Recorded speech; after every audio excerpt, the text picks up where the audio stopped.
Shalom, this is Sophia, the AmaruKhan Miriyam, and we are down here by the water again, and it is cloudy, and it's a beautiful, beautiful morning, even though it's cloudy. What I want to talk about this video is yesterday I posted a book, audio book, called Your Word is Your Wand, and I wanted to expound upon some thoughts that came from that, some messages I got from that. And first I'm going to start off with this whole concept of who is running this place, like who is in charge right now.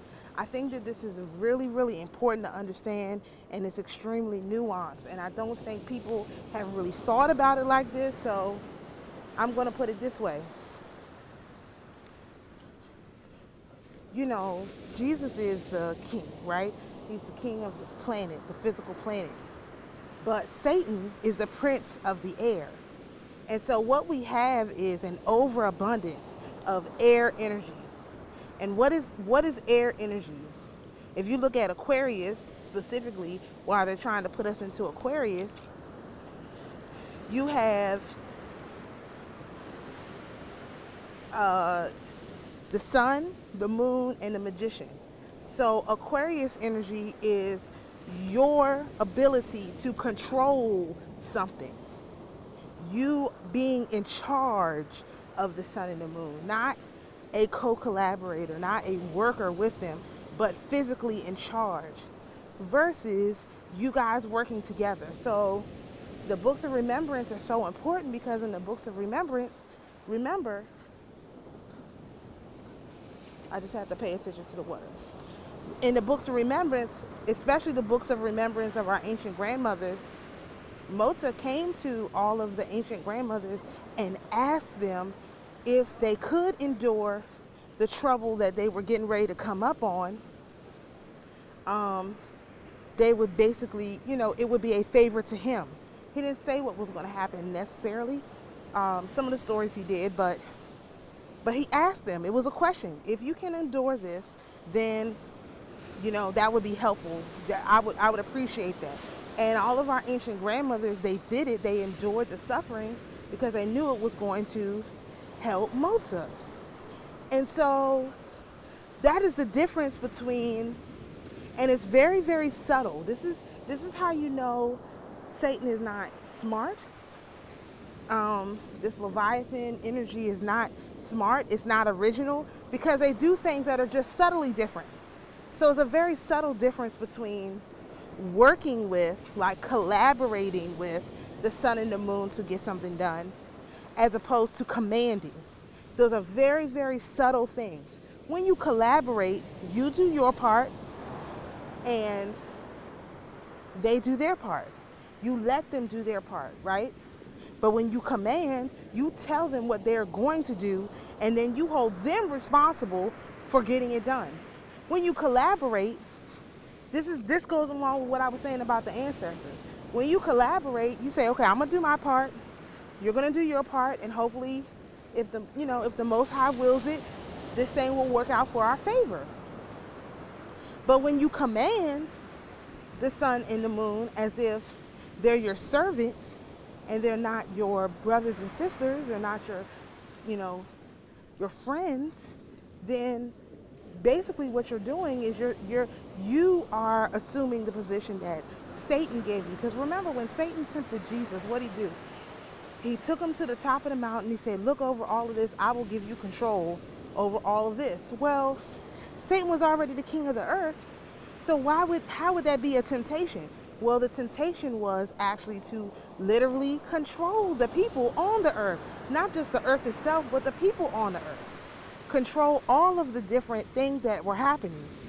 And that's very, very subtle. And when I read that story, a lot of times I couldn't understand, well, what was the temptation there? Well, the temptation was to be able to tell these people, look, you're going to go do this, you're going to go do that, versus the way that he does it, where he gives it as an option. It's a free choice. You have to make the choice. You have to decide what you want to do, if you're going to help, if not. So when it comes to these mantras and your word is your wand, if you listen to that book, they did everything in the name of Jesus. Well, I thought that was interesting for a lot of reasons, because you have so many people out here who don't even believe in Jesus. They think that his name has no power, right? Then you have a bunch of people out here, they're using the name of Jesus to command Jesus on what Jesus is going to do. Then you have another group of people, which I definitely don't get these group of people, who don't believe Jesus ever existed and his name has no power. Well, why are the demons afraid of the name of Jesus? Why is Lucifer so afraid, or not Lucifer, but why is Satan so afraid of Jesus that he was willing to offer Jesus his kingdom? Think about that. If you're afraid of someone, you offer them anything to what? To let you live. That's why he offered it. I will give you this. If you just let me live, I will give you all of this. And Jesus said, nah, I already got my kingdom. So what you offering me ain't nothing. And so this also sort of correlates with my theory that when the saints were around, that was when, under the 1,000-year rule of reign of Jesus, because it was a little bit longer than that. But then we got doom loop. So we had a 1,000-year reign. Then Satan used the power of the air to doom loop us.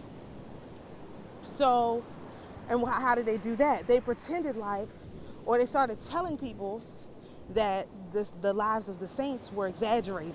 Oh, these things didn't really happen. This stuff is not real. They used the written word and the stories, and it just usurped everything. But during the reign of Jesus, when he was really reigning, when those who died in his name or in his energy, it's not necessarily just the name, it's the energy. Those who died in the name or in the energy, he saved them. How did he save them?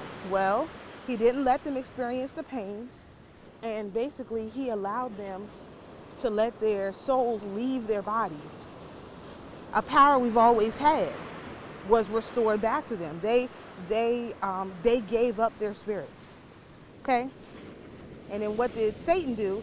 He took their bodies and he said, oh, you're not giving up your spirit. I'm going to take your body and I'm going to use it to prophesy. Weird stuff. I'm going to use your head. I'm going to use your body to tell me what's coming so that I can usurp the power of Jesus. And this is what this whole battle has been. And so if you think, or not if you think it's too strong, if you understand that this is how this whole thing has been raging this whole time, then some of these stories start to make sense. So when the magic, quote unquote, was cut off with the dumb diverses, what it was literally a freeing of the spirits, because again, Satan had bound all the saints under the dumb diverses and forced them to operate under what he said, because that's how he had bound them, starting with Peter and Paul on down. And so when we unbound the spirits, the Holy Spirit and all of them, now they're not under the rule of Satan. Now, this doesn't mean the battle is over, because obviously the battle is still raging, but what it does mean is that Satan is not in charge. First of all, he's been thrown in the lake of fire. We're at the end. Like we're in Revelations 21 almost now. The new earth and the new heaven is descending. That's where we are. And so how are we going to build this new kingdom? This goes back to our fast. All the way last year, the Take Back the Kingdom fast. How do we build this kingdom? Well, if we think that we're just going to build Satan's kingdom right on top of Jesus' kingdom by basically keeping everything the same but attributing the wealth and the finances to us, that's unacceptable. That's not how this is going to be done. What needs to be done is that people need to serve the people without thinking about how they're going to make money off of it.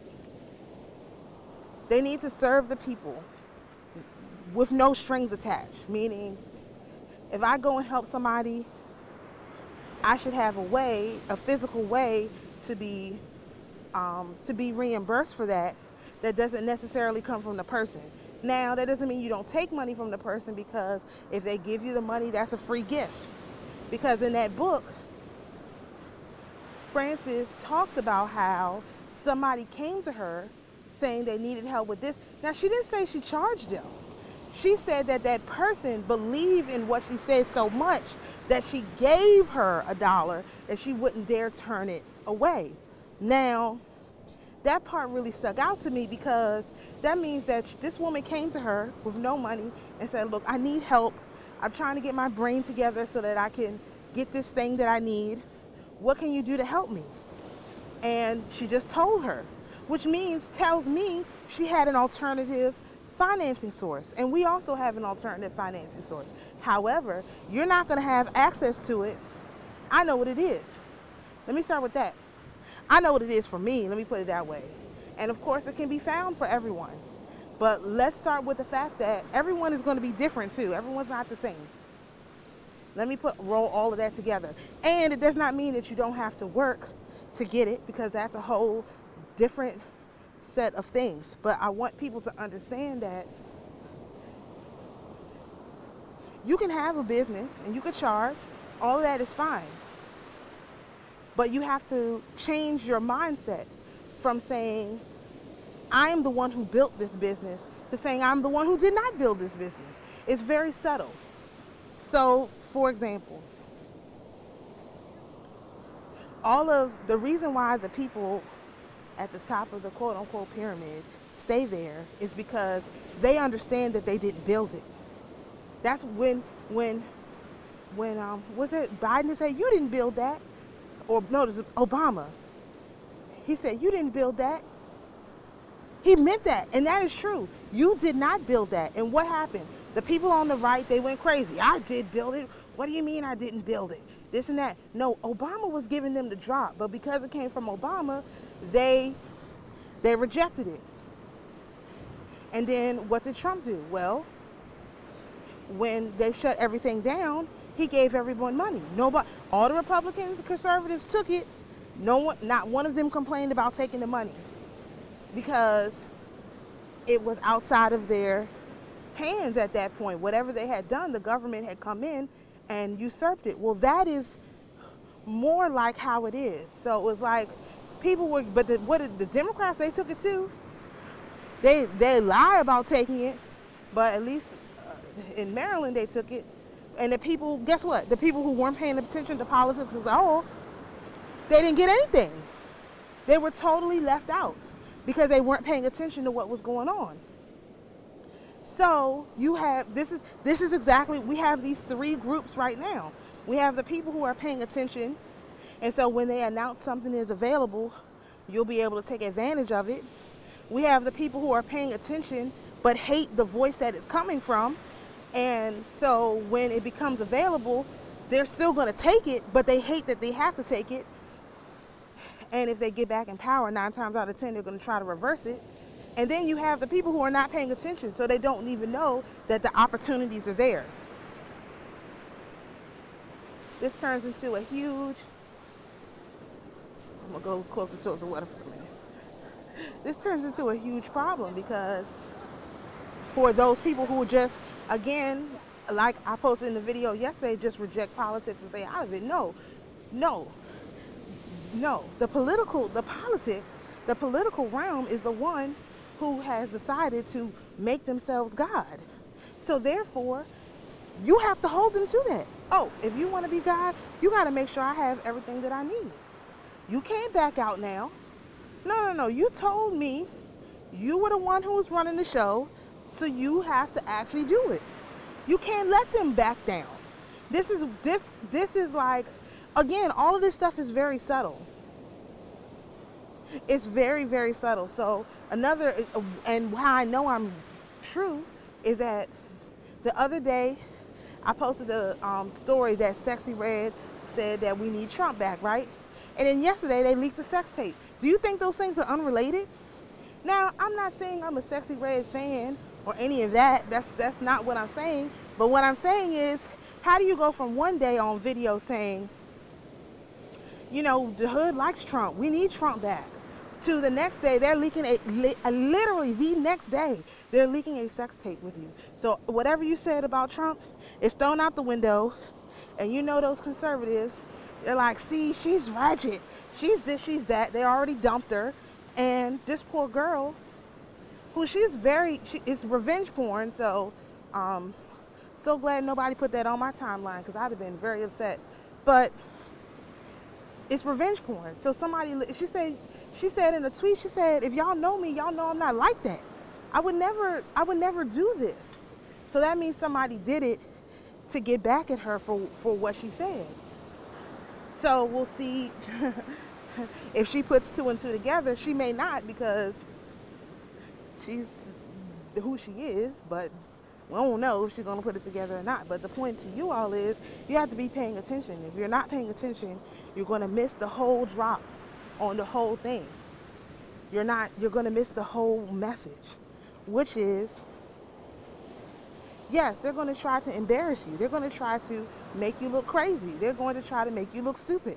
However, at the end of the day, when all is said and done, who's going to have the last laugh? Because this thing happening to her, I'll just use the Sexy Red example because it's a good one. This thing happening to her, people are now thinking or talking about how, oh, revenge porn is okay when it's against somebody who is hypersexualized in the media. But if it was another person, y'all would be complaining about it. And that's exactly what happened. The people who should be defending her, these demonic nine who should be defending her, are not, because why? She said she liked Trump. And the people who are defending her are calling out the demonic nine, saying, hey, you all, like, if this happened to anybody else, y'all would be up in arms. But you're not up in arms because what she said about Trump, like, that's kind of ridiculous. But that's what people do. And so it's just all of this kind of churning is being exposed. And so, again, the Most High is subtle. Is a very subtle thing. This is a very big thing to her because it's unfair. Certainly it's unfair. But it also is like, well, wait a second. People who are not typically political are like thinking about this. Like, okay, so, let me go get on this thing. So wait a minute. Y'all really think it's okay to do this to her because she said something good about Trump? That's making the people who count, who matter, really think about these people on the internet. Plus, these people on the internet are exposing themselves, and they don't realize how much they're exposing themselves by continuing to engage in this ridiculous behavior. And so, when this comes to business, or how you conduct yourself moving forward, even if you have a job, right? There's a difference. I'm trying to figure out where I can sit. I'm gonna sit right here so I can finish my thought. Okay, so there's a difference between you collaborating with a certain entity to get something done and you commanding that entity. And it has to do with how you view yourself in the situation. Since I know that any accomplishment I made is not an accomplishment that I made. It's an accomplishment that was made as a collaboration with my spirit team. And being that we work together, they work for no money, and I work, to be able to support what it is that I have. I'm okay with, not receiving monetary full monetary, you know, payment for what I've done, right? This is why, when people have problems or whatever, I set stuff up to charge, but if you don't have it, I'm not going to ever be like, oh, I can't help you because you got to pay this. I don't do that. I don't live my life like that, because the Most High freely gives to me, and so I freely give to the people who are in need.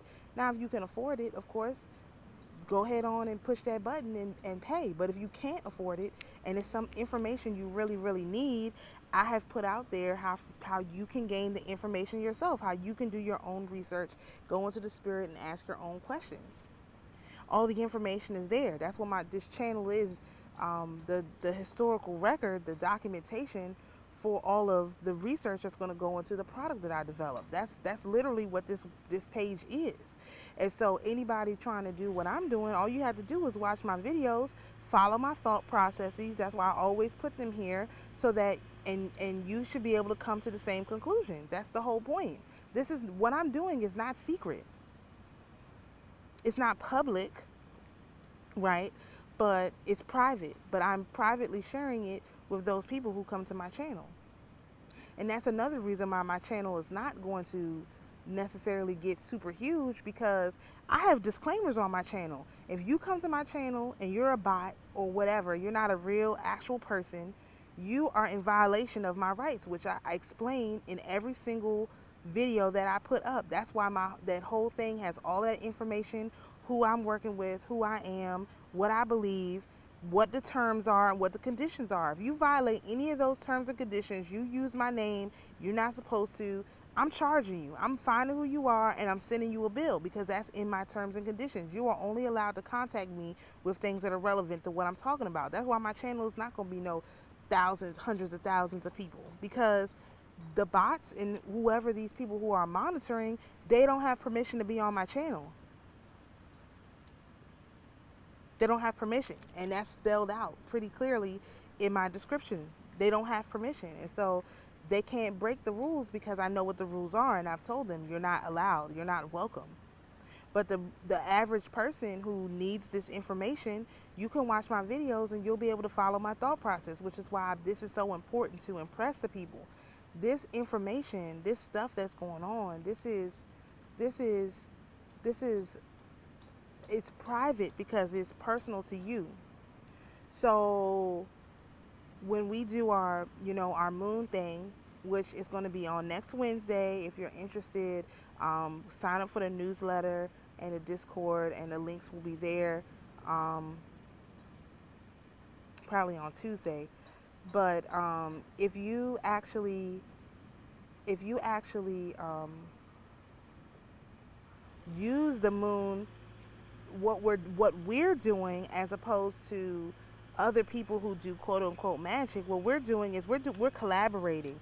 We're looking at the energies that are coming in. We're being very respectful to those energies and asking them to please help us with what they are specifically qualified to help with. We're not just picking whatever spirit, like, okay, today is Friday. I'm not just saying, okay, I'm going to call on Venus and I'm going to tell Venus she needs to help me with something that Venus doesn't do. Venus does a lot of stuff, but I'm not being disrespectful like that. We're not saying, oh well, who cares if Venus is direct or whatever the problem is. Good morning. Who cares? We're just going to tell Venus what to do. No, we're not doing that. We're being very respectful of the day, the time, the hours, who's in charge, how to use them, what they're good at. That's what we're collaborating. We're treating the spirit realm as if they are part of our team. We're not just going outside of the spirit realm. This helicopter every single day. Y'all don't intimidate me. And when I say it is like right over the beach.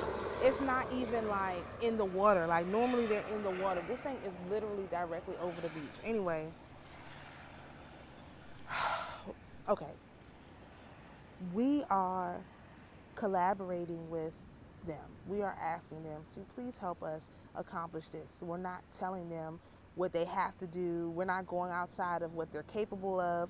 We're also asking for us specifically. You know, the stuff that I do for America, America as a unit. You know what I mean? We're not saying, oh, we're not telling them to do things they're not supposed to. We're not violating other people's free wills. This is all very personal. I cannot do this for you. You have to do it for yourself. You have to build your own relationship. You have to, I may be doing it for America as a whole, but that is my charge. I mean, I've documented this going from just, you know, regular old Sophia to this whole prophetess. Like, I've documented it, how it happened, why it happened, what it is that I have to do. All these things are documented. I'm not just, you know, doing this for my health. I'm doing this because I understand that if I do not do it, then what was shown to me will not happen. I actually have, this is part of my job. And so for me to think that, okay, the Most High gave me this whole job to do, which is insane, and that somehow I'm going to be able to do this job without really understanding how all the bits and pieces go, that's insane. No, I have to understand the bits and pieces. And in my journey to understand the bits and pieces, I'm documenting them with these videos and other ways. And then when I have all the bits and pieces together, I'm going to put together a software, you know, that will help other people put this together for them, because this is personal information. This is not, you know, this is personal to you. This is about your specific relationship with the spirit realm. And so this is what I'm working on. And so this is why it's important to understand who is in charge of the earth, the physical earth, the element of the earth, the element of the water, the element of the fire, and who is in charge of the element of the air. And it's not that the element of the air is bad, it's that it needs to be balanced out. We're way out of balance right now with the air element. That's what these boomers are, who, you know, they did everything. It's all them puffing up their chest and beating on it. This because they are overindulged with the air element. We want to bring it back into balance. So it's not that the air element is not important, but we need to bring it back into balance. And so people who have air in their chart, they have to be very careful for this, that they don't put out there that it was something that they did to accomplish what they have. You have, and this is, I know some Aries, no, Aries is fire. I know some Aquarius. I know some, it's 3 signs: Aquarius, Gemini, and Libra.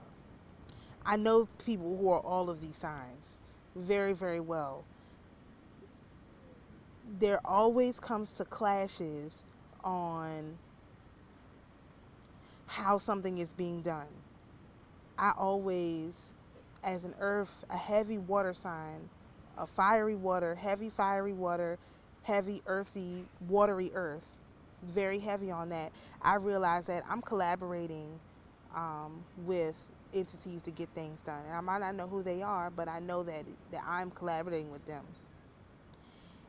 A lot of air signs believe that they are doing it themselves, and what I see with air signs is that they take all sides, because they take all sides. I could give an example of my old man yesterday. I will give this example. So yesterday I bought some clothes for the 2-year-old, right? He's a big giant man child, and so I bought big clothes, and he like gets upset. Why'd you buy these big clothes? He can't wear them, they're too big. The 7-year-old can wear these clothes. Why didn't you buy smaller clothes? And I said, well, he's a big giant man child, and I don't want to buy clothes that just fit him, because they're going to not fit in about 5 seconds. So why would I waste my time on clothes that fit? That doesn't make any sense to me. Well, these clothes are too big. He can't wear them. I'm not going to put these clothes on him. He shouldn't be having all this fabric. It's too hot. So then he goes away, and he comes back, and he says, you know what? He'll be able to wear these clothes soon, though. And I was like, yeah, I know. That's why I bought them too big. It's not going to be that long. Probably before his birthday, he'll be able to wear these clothes, and they won't be too big. And then I said to him, couldn't he wear these as night clothes? Yeah, I guess he could wear these as night clothes. So he said, that's what happened with these other clothes. I said, I know.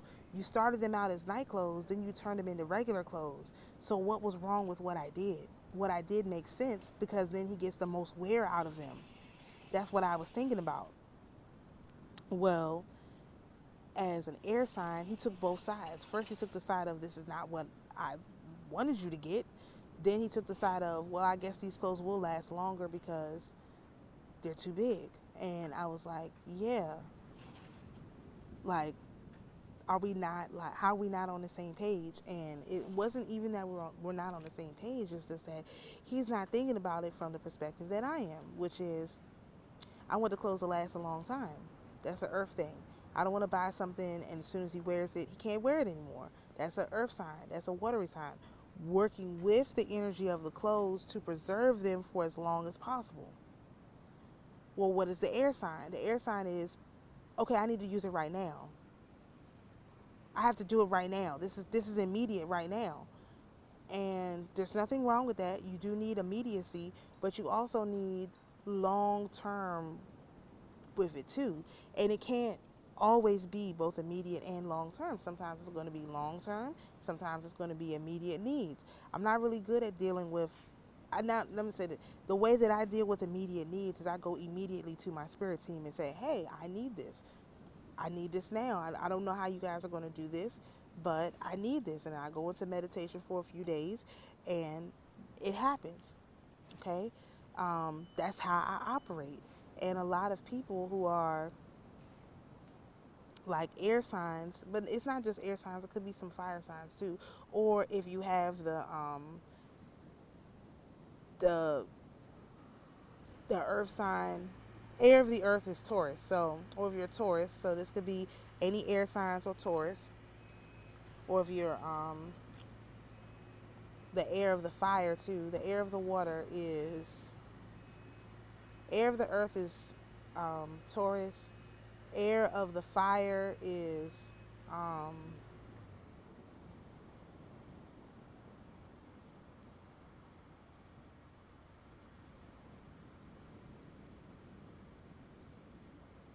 well, air of the water, fire, yeah, air of the water is Aquarius. So air of the air of the earth, air of the water, air of the fire. Air of the water is Pisces. Air of the earth is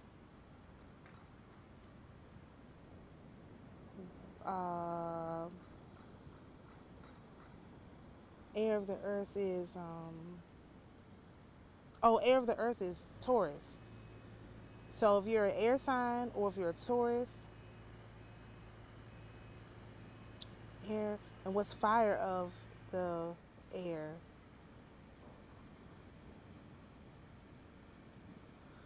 Fire of the air.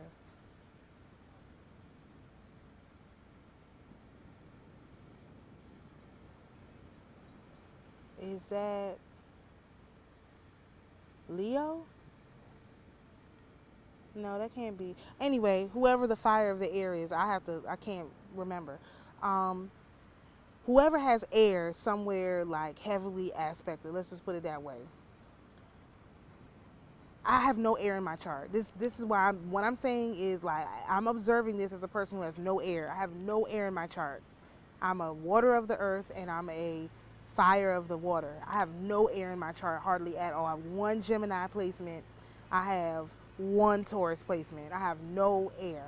Okay. I mean, they're pretty big placements, but I don't have air in my chart. Like, I don't have a lot of air. If you have a lot of air in your chart, you are more likely to think that you are the one that is making something happen. You are pulling it out of the sky. You have done some work to do it. You are the one who is doing the work. And other placements and that's because of the nature of Satan being the prince of the air. Just to wrap that all up, because I just zoned out for a minute trying to figure out who the other one is. But you are more likely to have this kind of problem. And so the reason why I'm saying that is that you want to really focus on balancing that energy out with your water placements and with your fire placements and with your earth placements if you have them. Because if you balance that energy out with your earth placement, you will, you will be able to subdue the earth, which is what we are called to do. We're called to subdue the earth. Not to trample it, not to run over it, but to subdue it. Subdue could mean collaborate. You can't collaborate with the earth if you think you're commanding it. If you are lording over the earth, you're not the lord of the earth. You're a co-collaborator, okay? And Satan believes he is the lord of the earth, and the lord of the air, and the prince of the air, and the lord of this earth. No, he's not. And so you have to reject that whole thought process. So, boy, I'm sorry I got distracted by that. Who is the fire of the air, whatever distraction. I got really distracted by that. It's my apologies. So I'm going to end this video, let people know that it's not hard to figure this stuff out, but you have to look for the subtle differences. And you have to, as philosophers, we have to constantly be checking our thought process. And then you can also check the thought process of people around you. Which is why I said to my old man, well, can he wear these for night clothes? And he said, yeah. So then he thought about obviously what I said and was like, okay, yeah, he can wear these for night clothes, and then he'll start wearing them for regular clothes. I was like, that's what I was telling you in the first place? You expected, whenever I buy clothes, they're always too big. I refuse to buy clothes that fit. That's just me. I won't do it. You want to buy clothes that fit, he can only wear for 2 months. That's you and how you spend your money. I can't spend nobody money like that. I'm going to buy clothes I know is going to last at least 4, 5, 6 months. He might get 2 months out of it as night clothes, 3 months out of it as night clothes, 2 or 3 months out of it as regular clothes. That's how I shop. I'm not buying for right now. I refuse to. That's me not wanting to be a mismanager of the resources, okay? And so I hope this makes sense to people. I'm sorry I went off on that tangent about the air and the water and whatever. But I think it's important for people to understand you have to challenge the way that you think about things. When people say things that don't sound right, you have to really take the time to think about it, ponder it, bounce it off against somebody and see if you missed something, because that's what I always do. Like, wait, did I miss something? Like, did I not understand? And don't hesitate to challenge the person back, because if they say something challenging, you absolutely would have challenged them back and say, well, what about this? And then they have to at least think about the point that you brought in. And maybe you're wrong. I always think that there's a distinct possibility that I missed something, that I misunderstood something, that I misinterpreted something. I always think that. I have no problem with that thought process. And so I will go back and be like, maybe I got this wrong. And then I'll bounce it off somebody and say, well, did I misinterpret this? Did I handle this poorly? There's nothing wrong with that. It's not gossiping to talk with someone about, did I handle this the right way? Because that you have to get the feedback from another person. Especially, I'm a generator. I talk to manifestors. That's a complete circuit. That way I can see, oh, well, maybe I did or maybe I didn't, or whatever the case may be. But you always want to bounce it off somebody that you trust, that you trust their judgment, or that has an opposite placement to you or whatever. But somebody you trust their judgment to see, okay, did I miss something? Did I not understand this? Did I misinterpret this? Did I get something wrong? Whatever. You just want to bounce it off. You just want to bounce it off them. It's very, very important to do this, because what they don't want is that collaboration. Again, if you're willing to collaborate with people you disagree with, you're willing to collaborate with your spirit team, and they want to prevent us from collaborating with our spirit team. So like now I have like a problem. I'm like, you know what? I need to do some collaborating with my spirit team. So I'm going to the dollar store to get some candles, and I'm gonna work on this with my spirit team to get this, to see what I need, if it's something that I need to do to help move along this particular issue that I have. And so that's just, my commentary. I just wanted to share that there's a distinct difference between collaboration and commanding, and you better be, always be collaborating. You don't want to be commanding. And it's it may take a while for you to see when you're commanding versus collaborating. Commanding always comes with you thinking that you did it. So you can tell that you're commanding. It's funny that the Redskins change their name to the Commanders. Yeah, because they're trying to command the change. No, they're not collaborating. They didn't collaborate with anybody when they picked that name. They just commanded it. That's why it's going to end poorly for them. They're going to have to go back to the collaboration point very soon. I don't think they're going to like it. But that's all I have to say. I just wanted to throw that out there. It's starting to rain now. And I hope everyone understands what I'm saying. Hope this meets you all well. And shalom, and we'll see you in the next video.